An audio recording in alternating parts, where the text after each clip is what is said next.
2005 or so. That was a big shift. And the Also down? But down. So the percentage, it used to be higher. It used to be a lot higher. Okay. So it was in the low 90s for the sweatshops, and it was 67% last year. It would be pure conjecture to say what it is, but my conjecture is that I think as we started to come out of the rough economy, because the first one we did was right during the heart of the recession, people might have started to change their expectations and think of just providing jobs as something more important than not harming the environment. That's total conjecture based on nothing other than just a gut feeling. But at the end of the day, these are still pretty high percentages. And it'll be interesting to see what happens next year, because that's when we'll be able to declare a trend. Or if next year just winds up in the middle, then we have a good sound basis for kind of where generally most American consumers are. I'll go again. So you mentioned in terms of consulting, so oftentimes in the consulting world you work for however long on a project and then just come up with whatever the client wants to hear anyways. Do you find that that's common here too, or in your experience, do you guys basically say how it is and clients understand that? Is there? Yeah, I mean the companies that kind of engage us are engaging us because they want to be pushed, and so that helps. There's always that element, right? You have to be careful on how you deliver messages to your clients and things like that. But fundamentally, a litmus test for us, particularly if we're taking on a client that has some perceptions of this company that aren't completely positive, is really asking ourselves, is this a client that is genuinely interested in changing operations of their business? And seizing the opportunities that sustainability offers?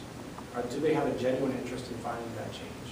And it could be that there's a sustainability department that is trying to change that, and they just need help in creating a business case, getting executives on board, and things like that. Or it could be an executive, they could already have that, and they just need to figure out the strategy. But ultimately, we need to just have an authentic, genuine client that wants to make change. And that's when we decide to engage with them. And we might have a direct conversation about them with that, or it just might be a gut feeling that we have of just sitting down with the director or VP of whatever company it is. So yeah, we haven't experienced any pressure to hey, don't push too hard. There's certainly some interesting conversations you have to navigate through in order to deliver a tough message. But if they're not interested in hearing that tough message, then we're probably not the right company. Do you find that, given this breakdown here, that if a product is made in a sustainable fashion, one of the other dimensions, is that enough to actually push consumers over to buy, or does the product still also have to be superior on at least one other dimension?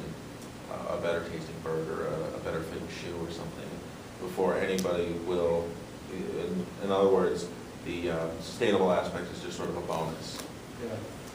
Yeah, it's a very interesting question because consumers are very funny. They act individually, and then also there's a herd effect with them as well. So this is just kind of my feeling, is that the opportunity for having a sustainable product that sells better is more kind of the herd mentality of getting groups of consumers to take action.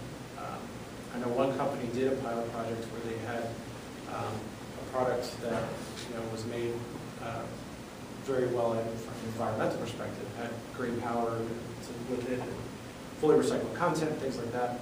Put it up against comparative products, priced it the same. The environmental one sold a lot better.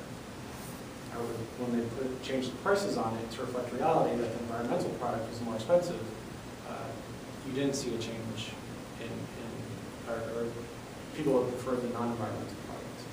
That was probably almost a decade ago, but there is that element to it. So I think part of the opportunity in terms of changing products is seeing the herd effect of weighing down a company's brand. But at the same time, Boston Consulting Group just came out with a strategy paper that was a survey of, I think it was 4,000 executives across the world, and found that a number of companies who have been involved in sustainability for quite some time are now able to create a link to profit. So whether or not that's selling more products or lowering costs, out of the, I think it was 28% of companies, they now classify them as harvesters who are harvesting sustainability for profit. Probably sounds a lot more tactical than it really should, but I found that to be very interesting. And I think now is the point where the title of their report is Sustainability Nearing the Tipping Point. So it's a good read. You just have to register, so it's free. So.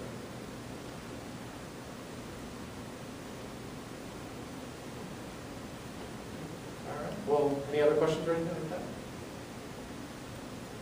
All right. Thank you guys so much for coming, and look forward to talking about it some more. Thanks.